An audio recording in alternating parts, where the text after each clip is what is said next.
So I'm supposed to talk a little bit about the RF coil and noise. And I don't want to get into much theory because I don't like it, and because I think we want the workshop to be practical. We want you to be able to touch it. So if you have more questions, please do, but my background is mechanical engineering, and I prefer to use my hands and try things, and that sometimes leads me astray, but that's how I am. So I won't go over this because I think Paulo also already discussed it very nicely. But this is a big question when we start building these systems, is what kind of coil do you start with? So the coil is this instrument that is both the transmitter of the excitation pulse and the receiver of the signal later, right? And these are all designed to image brains. And so I think it's very easy to think, oh, well, I have to, if I want to be fair, if I want to be hardcore, I've got to build a head coil and start there.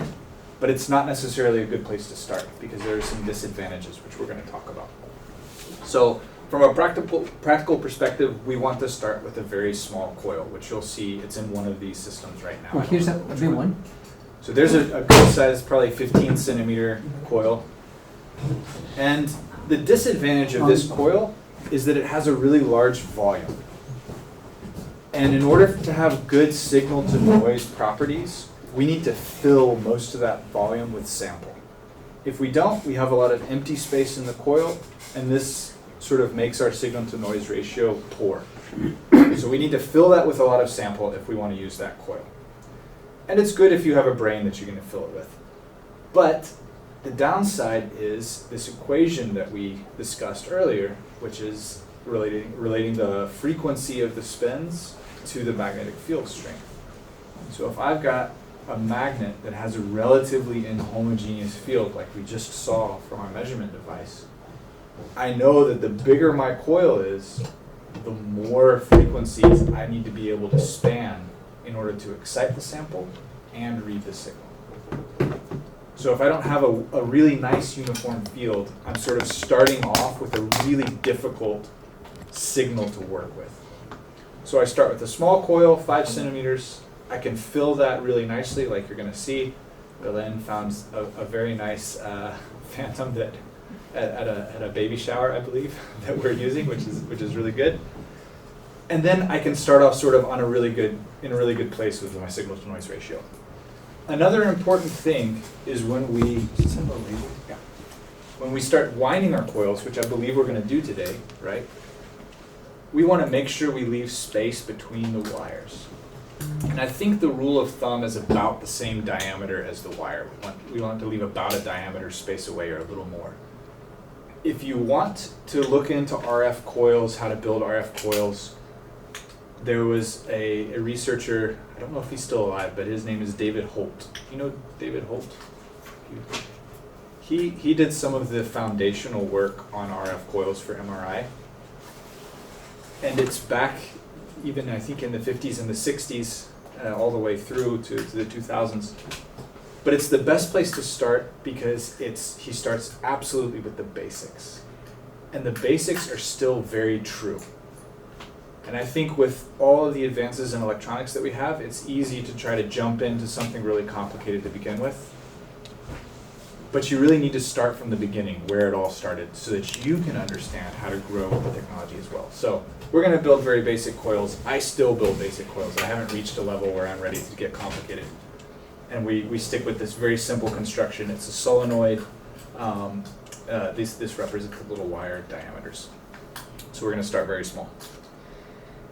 And this is how I think about the reasons why we start small. So if you can imagine, this is our little coil inside the system. We just saw measurements that are a lot like this little squiggly line that I drew. So if you can imagine, this is the field strength, this is the distance along the bore. We know that when we occupy this physical space, now we're no longer just talking about a little point with an arrow from the theory of MRI. We actually have a volume of spins in here. And the larger the volume we take up, the larger the inhomogeneous space we're trying to measure our sample over.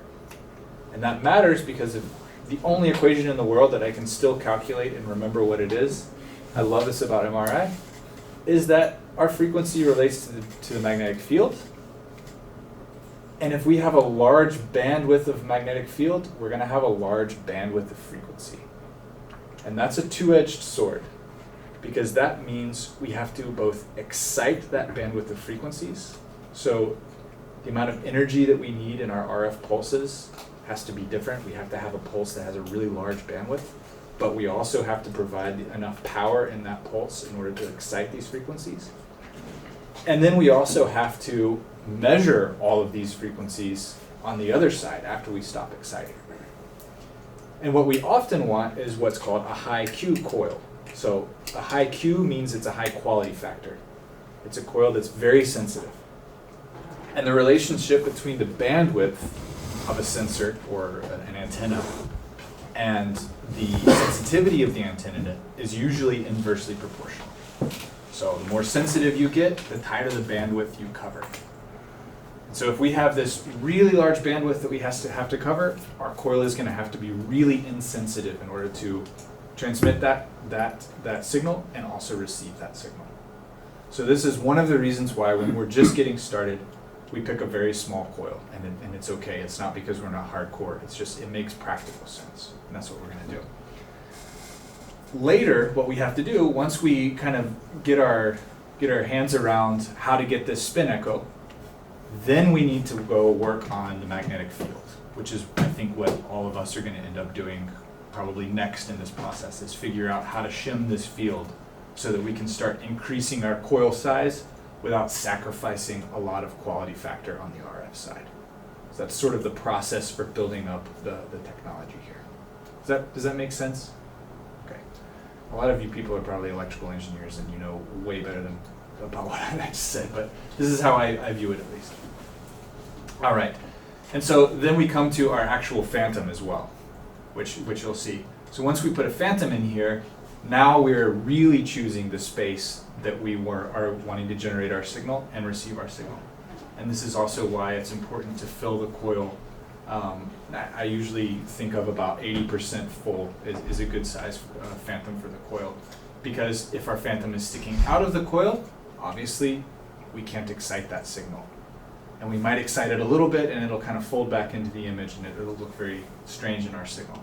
So we have to pick an appropriately sized phantom as well, which I think we're going to talk about more later, if I remember correctly.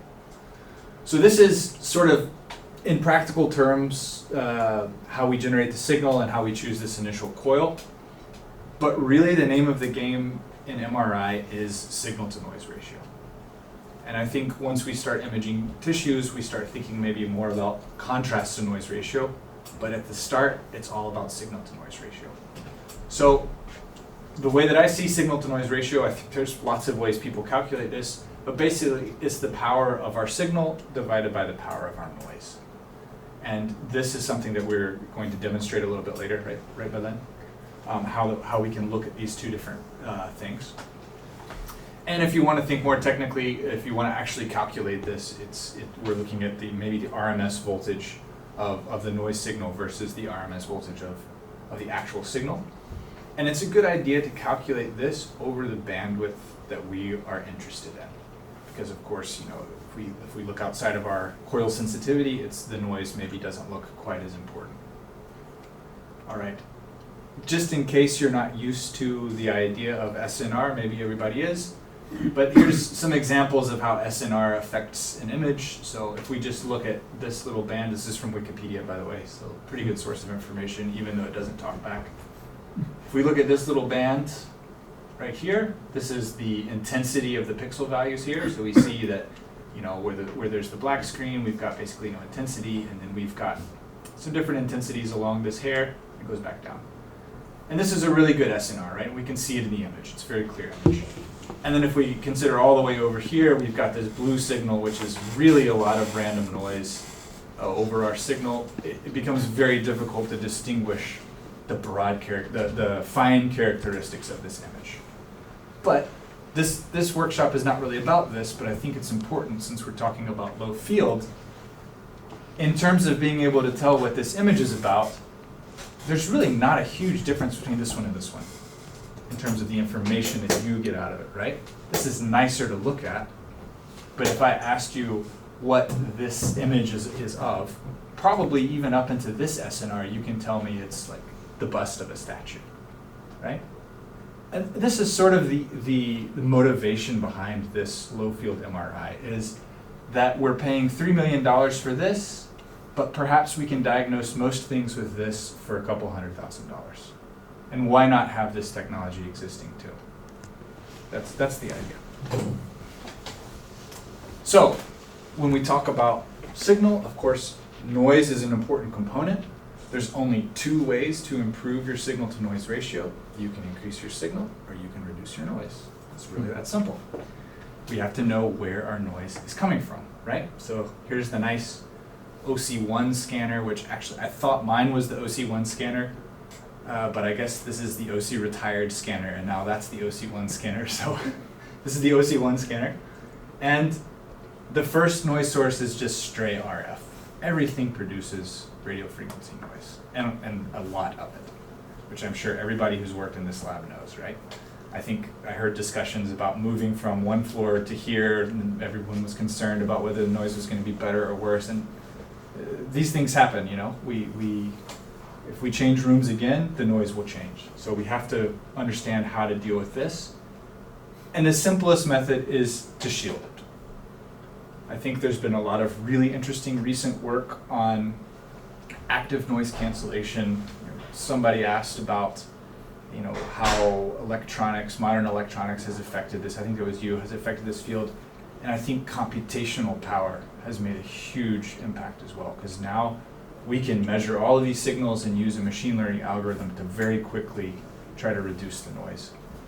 But there are some downsides to that as well. So our group tends to just shield, just try to get rid of noise. But then what happens is you got to connect all of these power supplies to coils inside the system. And so you shield, and then you put a wire through the shield. And this wire is connected to something like this gradient power amplifier, and you put noise right back into the system. So you'll see there's a difference between the new scanner and my old scanner. Is this, mine looks like a kind of beaten up, ugly copper shield on the inside. And that is actually to shield the gradient coils, which are inside of this bore, from the RF coil. The RF coil will pick up any signal that comes through, and the gradient coils are cables. Like, I think under that desk there's some gradient coils in process. Those cables will carry and transmit all of the dirty signal that comes out of this power supply. So we have to learn how to handle the signal that's coming out of the gradient coils into the RF coil. And we do that with the copper shield right now. Of course, we need to build gradient amplifiers that are not so noisy, but they typically are. We have noise coming in from the RF chain too. That's even harder to get rid of because the RF amplifiers need to be directly connected to the RF coil. So here we have to have good electronics that don't create a lot of noise on their power lines, which is definitely possible. And then, power supplies. Other power supplies in the room, the power supply of the wall, the actual outlet, these can create a lot of noise as well. And what we typically do when we're trying to figure out the noise for the first time is we look at the noise in the signal in every possible iteration of things being turned on and turned off, plugged in, unplugged. It's a very iterative process, and it's one that usually doesn't make a whole lot of engineering sense. You just kind of have to keep exchanging things until you get a good noise signal and then never breathe again. So the way that we benchmark the noise is with a 50 ohm resistor.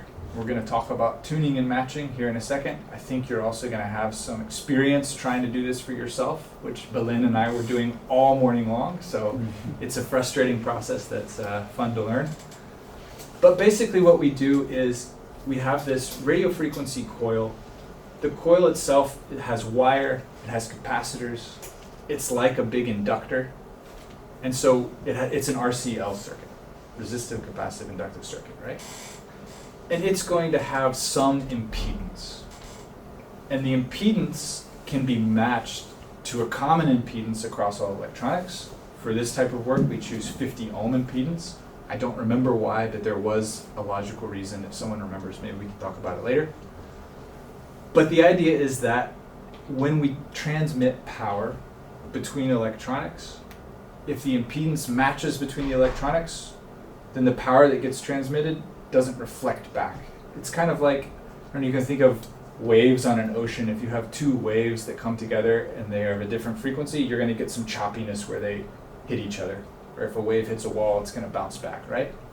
But if everything is in sync, if everything is impedance matched, then it can flow smoothly and the power can be transmitted at a high efficiency. And so that's what we shoot for.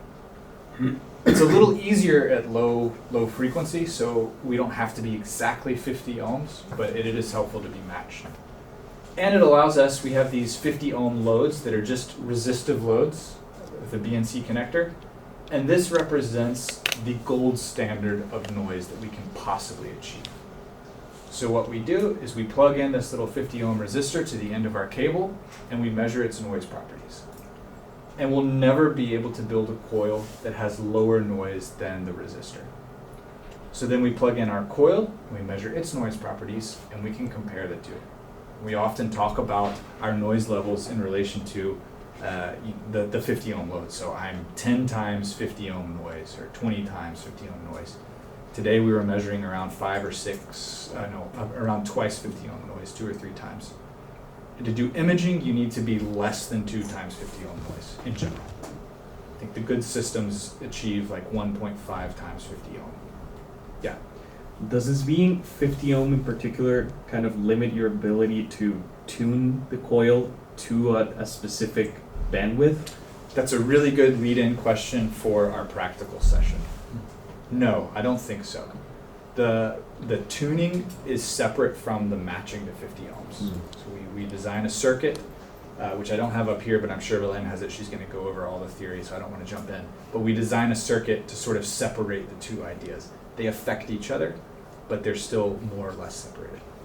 But we'll get to that in more detail. So here's an example of what the noise looks like when we do this comparison. So here's my 50 ohm resistor. This is on the system that's over there, which we can probably see later. And I measure it over a particular bandwidth because I care about what my noise is on the bandwidth that I'm going to be collecting data. And this is the type of result that I get. So you see that it's very flat, and then what you see over here, when it drops off, this is me limiting the bandwidth with my acquisition parameters. So the real noise profile is right here where it's flat. And that's what you would expect from a resistor. It offers the same noise across frequencies. And then notice the noise value here is 2.87, and this is a resistive noise. We can't do better than 2.87 on this scale. This is a normalized scale, so the 2.87 doesn't actually mean anything in physical reality. But the comparison is important. So then I plug in my RF coil, and you see we get a similar behavior, but you can see the coil is probably tuned a little more to the high end of my bandwidth. So I actually end up noisier on this end by a little bit, and that's because I'm more sensitive on that side of the bandwidth. And you can the max noise here is 5.65. So I'm maybe about twice the 50 ohm noise.